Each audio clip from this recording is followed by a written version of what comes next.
Mesdames, bonjour. Conférence de presse du groupe Lyot. Merci de votre présence. Tout d'abord, nous allons évoquer la question gouvernement. Nous n'en avons qu'une aujourd'hui, eu égard aux contingences de calendrier, qui sera posée par le porte-parole Harold Duval. Merci. Alors la question portera sur le rôle que le gouvernement entend donner à la représentation nationale dans les discussions sur l'avenir financier et budgétaire du pays. Quand François Bayrou a été nommé, il a longuement expliqué à la représentation nationale qu'il souhaitait l'associer, tirer les conséquences du déraillement des discussions budgétaires de l'automne 2024 et faire un travail en amont pour nous associer à cette discussion. Depuis, de semaine en semaine, on voit des ballons d'essai se succéder sur les intentions du gouvernement. Alors c'est tantôt l'avantage fiscal des retraités, tantôt la TVA sociale, et il y a surtout l'annonce qu'à la mi-juillet, le gouvernement dévoilera l'ensemble de son plan de redressement des finances publiques. Mi-juillet qui est aussi la date à laquelle le Parlement est censé fermer ses portes. Donc la question est assez simple. Je ne pense pas que le gouvernement attende que les portes du Parlement soient méticuleusement fermées et que les députés soient renvoyés dans les départements pour prendre le risque de dévoiler ses intentions sur le budget. Je ne pense pas que le gouvernement ait l'intention d'escalader l'Himalaya tout seul. Et donc c'est une question de méthode. Comment les groupes parlementaires, comment les députés de différentes tendances, qui sont globalement responsables et qui tous sont attachés à la gravité de la situation et au redressement des finances, comment le gouvernement entend définir cette méthode et permettre de préparer en amont un certain nombre d'orientations sans lesquelles le débat budgétaire ne fera que reproduire les errements de l'année 2024.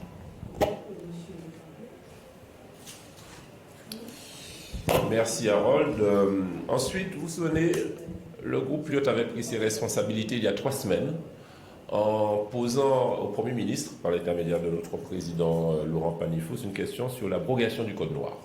Eh bien, nous ne lâchons pas l'affaire et nous continuons à avancer sur ce sujet. Et le président Panifous, qui a participé à une réunion hier, nous rendra compte. Vous rendra compte. Merci Olivier, mesdames, messieurs. Effectivement, c'est un sujet important et très hautement symbolique que Olivier Serva et Max Mathiasan ont mis sur le devant de la scène et pour lesquels j'ai eu l'honneur d'être leur porte-parole et d'interroger le Premier ministre il y a 3 semaines. Comme Olivier vient de le dire, nous entendons faire en sorte que ceci ne reste pas lettre morte et que le gouvernement avance avec nous sur un acte clair, juridique, un vote de cette Assemblée pour marquer l'abrogation de ce Code noir. Nous sommes parfaitement conscients de la difficulté de l'exercice. C'est une succession d'outils juridiques, de codes, d'abrogation, d'édits royaux, et il est extrêmement complexe d'être parfaitement exhaustif dans l'abrogation de toutes les dispositions autour de ce Code noir. C'est pourquoi il a commencé à y avoir hier des réunions de travail auprès du gouvernement. C'est la ministre Aurore Berger qui a été choisie par le gouvernement pour nous accompagner sur ce travail. Notre ambition, c'est qu'avant la fin de la session ordinaire et de la session extraordinaire, en tout cas avant la suspension des travaux, nous puissions présenter, Olivier Serva, Max Mathiasan, puissent présenter à vous toutes et tous un projet de texte qui puisse être adopté le plus rapidement possible et qu'enfin la représentation nationale puisse effectivement abroger de manière hautement symbolique ce Code noir. Merci, cher Président. C'est très important pour nous que le groupe Lyot, de façon solidaire et unanime, et porté par la voix du premier d'entre nous, puisse accompagner cette belle avancée historique et symbolique. Eh bien, une fois n'est pas coutume, nous avons le temps pour les questions. Nous vous écoutons.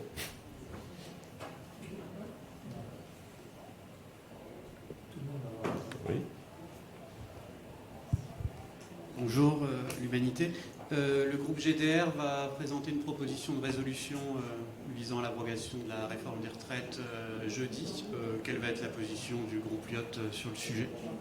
Oui, c'est une démarche que nous saluons dans le principe. Pourquoi? Parce que quel est l'objectif du groupe GDR? C'est qu'il y ait enfin un vote sur cette réforme des retraites. Je vous rappelle que le groupe Lyot était en pointe de la vigilance par rapport à cette réforme-là. Nous avions déposé à l'époque une motion de censure qui était passée tout près de faire mouche. Et qu'est-ce que nous disions à l'époque et que nous continuons à dire aujourd'hui? Nous voulons une réforme des retraites, mais nous voulons une réforme des retraites qui soit concertée.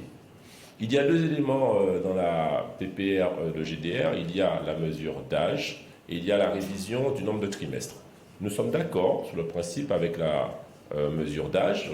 Il faut qu'on puisse discuter de cela, il faut qu'on puisse voter une réforme des retraites, mais nous voulons, nous sommes, vous le savez bien, un groupe Lyot des hommes et des femmes députés responsables, nous voulons une réforme financée. Et nous avions à l'époque fait des propositions de financement. Par exemple, je rappelle que nous avions proposé très clairement que pour les entreprises faisant plus de 1 milliard d'euros de chiffre d'affaires, que les cotisations soient surélevées. Cette proposition n'avait pas prospéré et le gouvernement était passé en force et on avait eu tous les désagréments que vous connaissez aujourd'hui. Nous ne nous satisfaisons pas du conclave du simulacre. Le conclave, on sait bien que ça ne va pas aboutir, que le MEDEF ne sera pas d'accord et que donc on ne va pas aboutir à cela. Et donc cette PPR sera l'occasion de rappeler au gouvernement qu'il n'y a pas eu de vote sur ce texte-là. Mais par contre, sur, je dirais, les mesures liées au trimestre, nous ne sommes pas a priori favorables parce que nous n'avons pas le chemin du financement des retraites. Voilà un peu la position majoritaire du groupe Lyot aujourd'hui.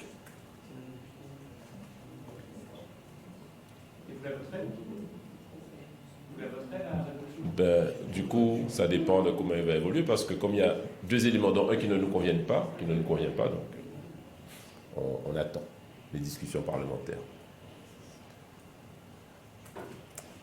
Oui. Sur la proportionnelle, est-ce que vous êtes favorable à un projet du Premier ministre et dans quelle proportion? Alors, proportionnel, vous savez, c'est un terme extrêmement large qui veut tout dire et rien dire, n'est-ce pas? Je crois pouvoir dire que de façon extrêmement majoritaire, au sein du groupe Lyot, nous pourrions envisager une forme de proportionnel pour les gros départements. Alors, ça veut dire quoi, gros départements? Ça mérite d'être précisé. Plus de 10, plus de 12 députés, la question reste posée. Nous ne sommes pas du tout, très majoritairement parlant, favorables à la réforme Bayrou, c'est-à-dire à une réforme proportionnelle intégrale. Nous sommes tout à fait contre ça de façon très majoritaire dans le groupe.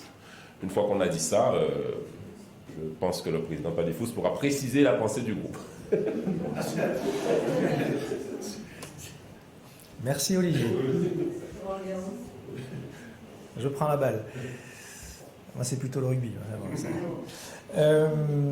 Écoutez, la proportionnelle intégrale en modèle 86, dans tous les départements, à mes yeux, ce que je crois entendre de mes collègues au sein du groupe, et Olivier Serval l'a justement dit, n'est pas opposé absolument à toute forme de proportionnelle. Sur le principe, pas très favorable.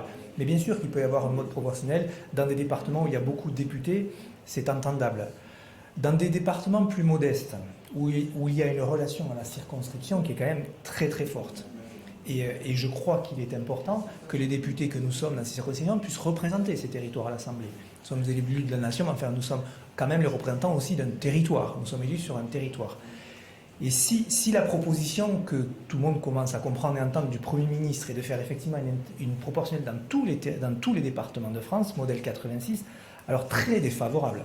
Très défavorable parce que nous serions en train de reconstruire une république des apparatchiks où les députés, comme à l'image des députés européens, ne seraient plus vraiment élus mais nommés. Vous êtes proche du pouvoir, proche du chef qui serait à Paris, sûr d'être élu député puisqu'en haut de la liste, et puis vous, le député au fin fond des territoires de France et de Navarre, en bas de liste, donc symboliquement, mais avec absolument aucune chance d'être ici à l'Assemblée nationale pour défendre un territoire. Et l'élu de la ruralité que je suis, ça peut être vrai aussi dans les territoires d'outre-mer.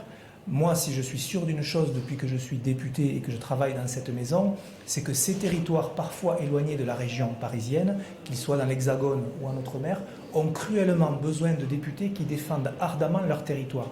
Donc totalement opposé à la proposition du Premier ministre d'une proportionnelle sur tous les départements.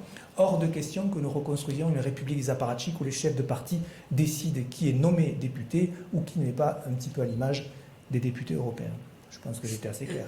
Si cette réforme était accompagnée de l'abolition du non-cumul des mandats, est-ce que vous accepteriez Non, ma position n'est pas à vendre. Je suis absolument opposé à toute forme. Non, bien sûr, je ne me permettrai pas. Mais c'est dans les tuyaux ce que vous dites. Vous ne le dites pas par hasard. La question. L'attachement au territoire, oui. Un maire est attaché à son territoire. Je suis d'accord avec vous. Le cumul des mandats, l'abrogation totale de toute forme de cumul des mandats, à mon avis, était excessive. Pour autant, est-ce qu'aujourd'hui, dire aux Françaises et aux Français, nous allons pouvoir à nouveau, nous parlementaires, cumuler un mandat avec un mandat local? Écoutez, avant de venir ici, j'étais maire de mon petit village. J'avoue avoir trouvé ça assez difficile et je ne trouvais pas forcément de sens au fait de ne plus pouvoir être maire de mon village en étant député ici. Je pense que les deux mandats se seraient servis l'un l'autre, l'attachement au territoire. Mais si le Premier ministre, c'était à cette réponse avec un mauvais mot d'humour, pardon, si le Premier ministre venait nous dire, écoutez, on fait la proportionnelle, mais vous aurez le droit de cumuler mandat, je dirais non merci, Monsieur le Premier ministre. Je ne pense pas que les Françaises et les Français soient prêts à entendre aujourd'hui la question du cumul des mandats. Il y a des temps, il y a des moments pour faire les choses. C'est extrêmement difficile de revenir sur certaines. Je pense que le cumul des mandats était totalement excessif, parce qu'absolu.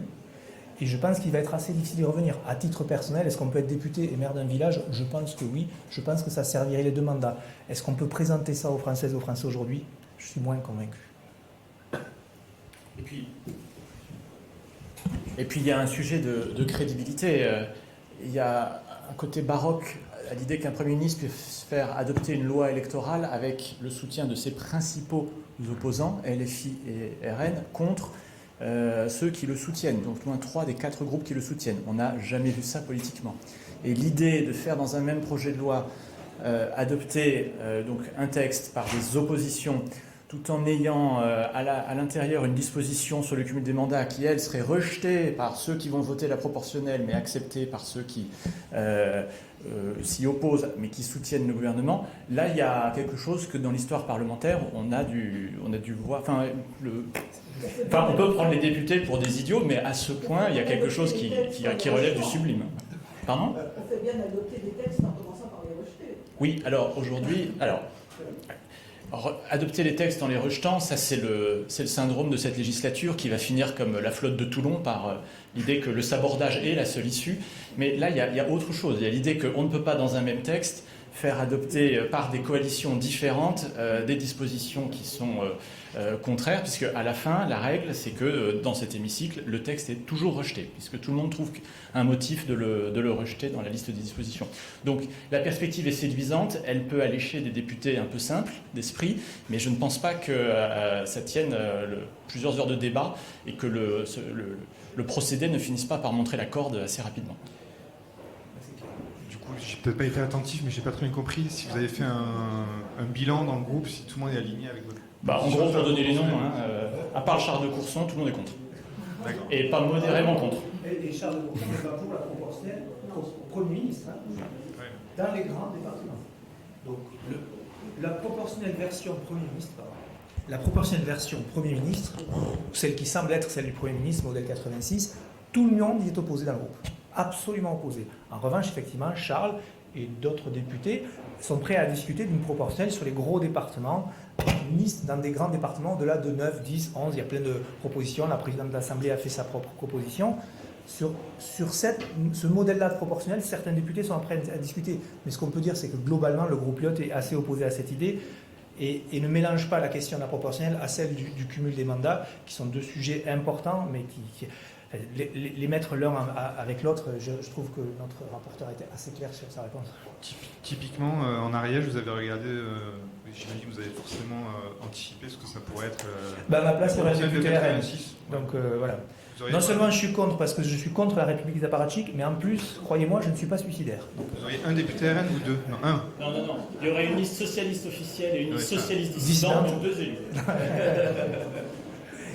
Non, c'est le propre de tous les petits départements ruraux. Voilà, il se passerait la même chose partout. Voilà, merci à vous. Merci. Merci.